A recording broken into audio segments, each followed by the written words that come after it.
අයිබෝවන් සුබ දවසක්. ශ්‍රී ලංකාදීපයේ හදවත බඳු වූ තැනක පැවති ඝන වනාන්තර පර්වත රාජයෙක් සිහසුනට සුදුසු රජෙකු පත්වන තුරු හුදෙකලා වී පැවතිනි. තම පියා මරණයට පත්කර සිහසුනට පැමිණීමට අදිටන් කරගත් කාශ්‍යප රජු සැකය සහ බියෙන් නිරන්තරයෙන් පීඩාවට පත් පීඩිත මිනිසෙක්. තම සොයුරා මුගලන්ගේ සේනාවට කිසි ලෙසකින් පැමිණීමට නොහැකි ආකාරයේ ආරක්ෂිත බලකොටුවක් තැනීමට කාශ්‍යප රජුට වමනා විය. මෙහිදී ආරක්ෂිත බලකොටුව සෑදීමට ඔහු මෙතෙක් වනයේ සැඟව සිටි පක්ෂි සෛල පර්වතය තෝරා ගන්නා ලදී. එය අතිශය දුෂ්කර කාර්යයක් විය.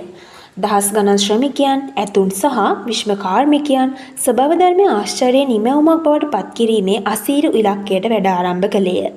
මුළු ලෝකයක් මවිතයට පත් කළ ජල තාක්ෂණය, දියවුයන්, ගුරුත්වාකර්ෂණයෙන් ක්‍රියාත්මක වන ජලනල මෙහිදී නිර්මාණයට බඳුන්විය. මෙහිදී යොදාගැනුණු ජල තාක්ෂණය අද වන විටද විස්මය ජනකත්වයේ උපදයි. පොළවේ යටින් දිවෙන නල පද්ධති ජාලය හා පීඩන කුටි මගින් වියලි කාලවලදී පවා ජලය නොකඩවා ගලා යාමට සැලසුම් කර ඉදිකරන ලද නල පද්ධති ජාලය මෙහි ඇති සංවිධානාත්මක නිර්මාණය මනාවට කියාපායි. සම්මත ගෘහ නිර්මාණ ශිල්පයේ අග්‍රගණ්‍යම නිර්මාණයක් ලෙස මේ හැඳින්විය හැකිය. හුණු බිත්තර සුදු මදය සහ මී ඉටිවලින් උපදවා කෙනෙකුට තම ප්‍රතිබිම්බය බලාගත හැකි ලෙස කැටපත් පවුරේ දිකර තිබුණා. කවියන්ට සහ සංචාරකයන්ට සීගිරි ලලනාවන්ගේ රෝසිරි වර්ණනා කරමින් කවිගේ ලිවීමට තෝතැන්නක් ලෙස මෙම කැටපත් පවුර භාවිතා කෙරුණා. රජුගේ කලාකාමීත්වය මනාවට නිරූපණය කළ තවත් අංගයක් ලෙස ස්වභාවික වර්ණයෙන් හැඩගන්වුණු දිව්‍යාංගනාවන්, සීගිරි අප්සරාවන් හඳුන්වන්න පුළුවන්. රන් ආලේපිත ගාම්භීර සිංහ දොරටුව මගින් අහස් මාලිගාවට දොරටු විවර වුණා. ගිරි හිස මත එදිව් මනරම් මාලිගය රාජධානියේ ශ්‍රී විභූතිය විදහා දැක්වීය. කාශ්‍යප රජු ආලකමන්දාවේ විසූ ධනයට අධිපති කුවේරමින් අහස් මාලිගාවේ තම බිසෝවරුන් සමග බොහෝ සැප සම්පත් සහිත හුදකලාව වාසය කළා. රාත්‍රී කාලයේ මනරම් රැඟුම් සහ ගැයුම් වලින් තෘප්තිමත් වීමට රජු අමතක කළේ නැහැ. රාත්‍රී කාලයේදී සීගිරිය නගරයේ සිට බැලූ කල දිව්‍ය විමානයක් ලෙස දිස්සුණා. තම සොයුරු මුගලන් තම බලය ලබා ගැනීමට සේනාවක් සමග සටනට පැමිණි බව කාශ්‍යපට සැලවුණා. මෙම සටන ජයගෙන මුගලන්ට පහර දී රජකම තමා භාරයේම තබා ගන්නා බවට කාශ්‍යප ප්‍රතිඥා දුන්නා. කාශ්‍යප රජු සහ මුගලන් කුමරු යුද බිමේදී මුණ ගැසුණා. සටන ආරම්භ වුණා. දෙපැත්තෙන්ම අසමසම යුද ශක්තියක් පැවතුණා. ජයග්‍රහණය ආසන්නයේදී ඉතා අවසනාවන්ත සිදුවීමක් සිද්ධ වෙනවා. මඩවලක එළෙන රජුගේ යුද හස්තියා ඉන් ගොඩ ඒමට ආපසු හැරෙනවා. සෙබළුන් මේ දකින්නේ රජු සටන අතහැර පලා යාමක් විදිහට. ඉතින් සෙබළුන් සටන අතහැර පසුබසිනවා. යුදබිමේ තනිවන කාශ්‍යප රජු තම සොයුරු මුගලන්ට යටත් නොවි තම අසිපතෙන් ගෙල සිඳ ගන්නවා. මෙතෙන් සිට මාලිගාව අත්හැර දමනු ලැබුවා. පෙර පැවති ආකාරයටම පර්වතය වනාන්තරයේ විසින් සඟවා ගත්තා. සියවස් ගණනක් ගෙවී ගොස් දැව නිෂ්පාදන දි รา පත් වුණා. අද වන විට ලොව පුරා සංචාරකයන් මේ රාජධානියට නගිනවා. සීගිරි අප්සරාවන් තවමත් අඩ විචිත්‍රවත්ව දිස්වෙනවා. වැසි වසින විට ජලමල් තවමත් ක්‍රියාත්මක වෙනවා. මෙයින් හැඟවෙන්නේ කුමක්ද?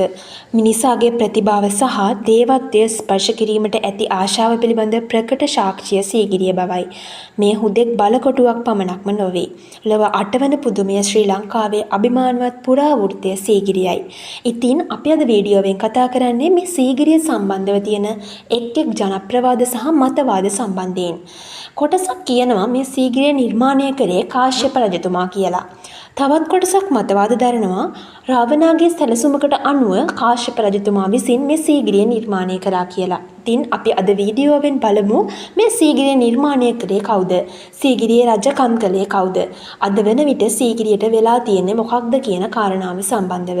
ටිකටම වීඩියෝ එකත් එක්ක රැඳිලා ඉන්න.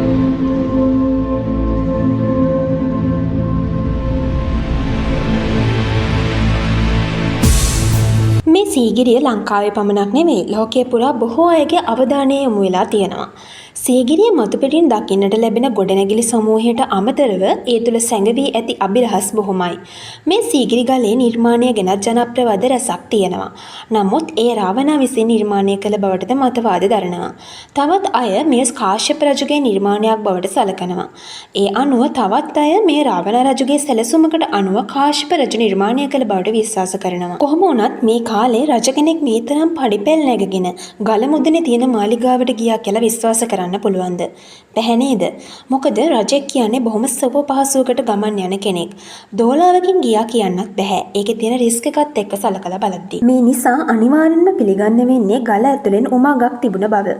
ඒ වගේම කර්කටක යන්ත්‍රයක් ලෙස නම් දරන ඉහළට යන්න භාවිතා කරපු සෝපානයක් මේ යුගයේදී තිබුණා කියලා කියනවා. නමුත් ඉතිහාසය තුළ තවමත් මේ යන්ත්‍රය ගැන හෙළිදරව් වෙලා නැහැ. අපේ මිනිසුන් තවමත් පිළිගන්නේ සීගිරියේ දොරටුව ළඟ දකින්න තියෙන සිංහයෙකුගේ පාද කියලා. නමුත් ඇඟිලි 3ක් තියෙන ගුරුලාගේ පාද තමයි ඒ තියෙන්නේ කියලා බොහෝ විද්වතුන් කියනවා. මේ පාද අසල ගල් ඇතුලින් මාලිගාවට ඇතුල් වීමට උමගක් තිබිලා තියෙනවා. පුරාවිද්‍යාවේ පියා ලෙස සැලකෙන H.C.P. බේල් මහතා බ්‍රිතාන්‍ය ජාතිකයෙක්. ඔහු මෙරට රජයේ ආදායම් බදු නිලධාරියෙකු සිටි සමයේ තමයි සීගිරියේ මුලින්ම ගවේෂණයට ලක් වෙන්නේ. ඉතින් එතුමා විසින් තමයි සීගිරි දොරටුව ළඟ තියෙන පාද දෙක සිංහ පාද දෙකක් ලෙසට නම් කරන්නේ. මේ නම් කිරීම තමයි අදටත් ජනතාව විශ්වාස කරන්නේ. සිංහ ద్వාරය ලෙස නම් කරන්නේ ඒ දොරටුව. නමුත් අද වන විට එය වැරදි ප්‍රකාශයක් බවට තහවුරු වෙලා තියෙනවා. මෙතනදී බෙල් මහතා සහ ඔහුගේ පිරිස මේ පාද අසලින් තියෙන උමග ඔස්සේ ගිහින් මාලිගාවේ තිබූ වටිනා කෞතුක වස්තු, පුස්කොළ පොත් වැනි දෑ නැවක පටවා බ්‍රිතාන්‍යයට ගෙන ගොස් තියෙනවා. මේ වස්තුන් කොල්ලකා ඒවා සිංහලයන්ට දැනගැනීමට නොහැකි වෙන ආකාරයට සිමෙන්ති දමා මේ දොරටුව වසා දමලා තියෙනවා. විද්වතුන් පවසන ආකාරයට මේ බෙල් මහතා සහ ඔහුගේ පිරිස රාවණාගේ සාපයට හසු වී අකාලේ මිය ගිය බව සඳහන් වෙනවා.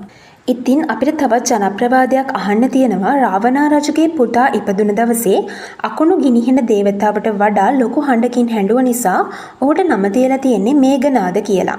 ඉතින් මහා බ්‍රහ්මයා ඉන්ද්‍රජිත් කියලා නම තියලා තියෙනවා. ඒකට හේතුව තමයි කාලයක් මේ ඉන්ද්‍ර දෙවියන් මේ සීගිරි මාලිගාවේ පොළොවෙන් පහළ මන්දිරයක සිර කරලා තියෙනවා කියන කාරණාව. මේඝනාද කුමාරයා ඒ නිසා මහා බ්‍රහ්මයා ඉන්ද්‍ර දෙවියන් දිනු කියන අදහස දෙන්න ඉන්ද්‍රජිත් කියන නම මේඝනාද කුමාරයාට දාලා තියෙනවා. මේ කියන පොළොවෙන් පහළ මන්දිරය ගල් ඇතුල් මාලිගාව ලෙස සිතන්න පුළුවන්. රාජාවලියේ සඳහන් වන ආකාරයට රාවණා රජුට අයත් අනෙකුත් මාලිගා සියල්ලම පොළොවෙන් පහළට ගිලා බැසලා තියෙනවා. සක්විති මහා බලි රජුගේ කාලයේදී සීගිරිය කියන්නේ ගිනි කන්දක් කියලා මතයක් තියෙනවා. මහා තරු රජුගේ යුගයෙන් පස්සේ මේ ගිනි කන්ද පිපිරීමට ලක් වුණා. මේ පිපිරීම නිසා පර්වතය ඇතුලේ කුහරයක් නිර්මාණය වෙනවා. ඉන්පසු සූර්යදේව වන්දනාවට යන මිනිසුන් මේ කුහරය ඇතුලෙන් පර්වතය මුදුනට නැග්ගා. ඉන්පසු මේක නිර්මාණශීලීව ප්‍රයෝජනයට ගන්න හිතපු පුලස්ති ඍෂිවරයා වෙසමුණි වෙනුවෙන් ආලක මන්දාව නිර්මාණය කරා. ඉන්පසුව ක්‍රමවත්ව බිත්ති සුමටව සකසලා ගල ඇතුලේ කුහරයෙන් ඉහළ පහළ යන්න අරමම් කලින් සඳහන් කරපු කර්කටක සෝපානය සකස් කරා. එය අති සහ ජලයෙන් ක්‍රියා කරවිය හැකි ආකාරයට නිමවා තියෙනවා. ගල ඇතුලේ තියෙන විශේෂ උමගකින් තමයි ගල මුදුනේ මාලිගාව නිර්මාණයට ඕන දේවල් අරන් ගිහින් තියෙන්නේ. අවාසනාවට මේ කිසි දෙයක් අද වන විට අපිට දැක ගන්න ලැබෙන්නේ නැහැ.